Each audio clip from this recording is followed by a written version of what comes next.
Hi everyone, welcome back to the channel. My name is Serahdonald and today's video is quite special because it was inspired by one of you. A subscriber sent me a message asking what are the risks of building with developers in Nigeria. At first, I smiled because that question brought back a flood of memories. Painful ones, frustrating ones, but also deeply valuable lessons. So today, I'm not just answering that question, I'm unpacking it. Thoroughly, honestly, and carefully. So if you are in the diaspora and you're thinking of buying a land and getting a developer to build it for you, please watch this video to the end. I promise, because sometimes what looks like cheaper or faster route can end up being the most emotionally, and financially draining decision of your life. So without further ado, you guys know how we do it here. Grab your pen and paper because the things I'm going to say, you don't want to forget it. So let's dive right into it. I'm going to start with the reality versus the dream, which is, what is the dream? For so many of us in the diaspora, the idea of owning a home in Nigeria is a deep personal aspiration. It's not just a building. It's a symbol, a reward of years of hard work, a connection to home, a retirement plan. A place our kids can look back and call their own. But here's it, right? No one tells you that when you're about to start that you need to bridge the gap between the dream and the Nigerian real estate reality, because that part is a dangerous one. It's very dangerous. And where does that start from? It starts with the developers. Like the moment the developers come in, it's either you've made a right decision or a terrible decision, because they sell you hope. They sell you promise. They promise to build your dream house exactly the way you have imagined it. They show you floor plans, 3D designs, like it looks like it literally fell from heaven. You're excited. But what happens when they use a cheap building material? What happens when the land is disputed? What happens when there is no proper contract, no supervision, and you are 6,000 miles away? Now let me show you exactly what can and what often goes wrong. I'll start with the first pitfall: no clear contracts. The first and most common mistake that we make is not having a solid contract, not having a legally binding contract. Too many people rely on WhatsApp messages or verbal agreements, maybe because they were recommended by their cousin or something. I trust him, he came recommended. Or worse, he's my cousin's friend, he won't cheat you. What? But in Nigeria, without a signed, lawyer-reviewed contract that spells out timelines, materials, penalties, and responsibility, my dear, you have no protection. I once saw someone lose 15 million naira because the developer claimed that the agreement was just an understanding. And guess what? He was right, because legally there was nothing enforceable. Now the lesson here: no matter how nice the developer is, no matter who that developer came from, protect yourself first, and protect yourself by using a lawyer. Not just a family friend, and not a lawyer that was recommended by the developer, a real one.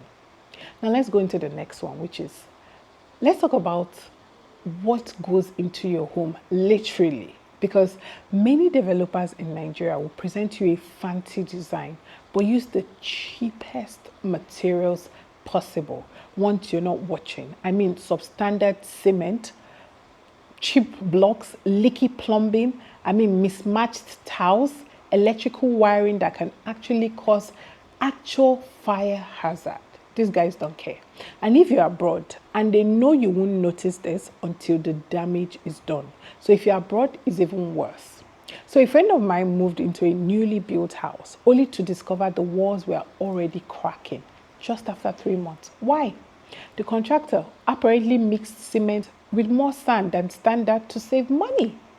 So listen, don't assume what you see in pictures is exactly what you're going to be getting. Quality control is very important. Some people will even buy by themselves and send it to the developer or the contractor. Now, This one hurts the most, the next one I'm going to, because it sneaks up on you. I mean, you agree on a building cost, say 40 million naira. Then halfway through the project, the developer starts calling you every few weeks. Madam, cement price has gone up. Oh. Madam, we didn't include decking. Madam, the house needs extra foundation because, I mean, the soil is clay. This one, that one, that one. And before you know it, a 50 or let's say 40 or 50 million naira project now becomes 70 million. And you're trapped because you're halfway gone. You're already committed. You don't want to abandon it. So what do you do now?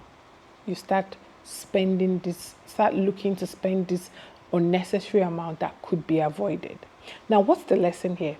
Demand a detailed, itemized bill of quantities before you begin. And always have a contingency budget. But most importantly, include price control and clauses in your contract. Yes, your lawyer will guide you on how to do this. Now, the next pitfall is delays, lies, excuses. They start with, Madam, rain has been too much. Madam, we are waiting for the engineer. Madam, there was a burial in the village and the workers traveled. Madam, excuses, excuses, excuses. Does that sound familiar? Well, that's what you're going to get from most of them. One of the most frustrating parts of building with developers in Nigeria is the never-ending delays. I mean, months can go by with no progress and they'll still be acting like they are doing you a favor. Oh God, this is so familiar. It's not made up, trust me. Worse is, some developers recycle old photos from other sites to prove work is ongoing. But when you send someone to inspect that site, nothing has changed since last Christmas. Now, what's the lesson here? Set clear timelines with penalties in your contract and have someone who can always physically go to the site at any time to check it out, especially because you are not currently in Nigeria. Now let's go to pitfall 5, site abandonment. This one is painful and sadly too common. You send millions, you see some progress, then next thing, silence. No more calls, no more messages. The site is abandoned. You're left with half-built walls and empty promises. Why does this happen? Sometimes the developers overcommit. I mean, they're juggling 5 to 10 projects and they run out of cash. Other times, they never planned to finish. They just wanted a quick payday. That, I mean, believe you me, when I say a lot of people do that, yes. Legal battles are hard. I mean, if you're abroad, it's even harder to take decisions. So what are the lessons here? Do background checks. Ask for reference.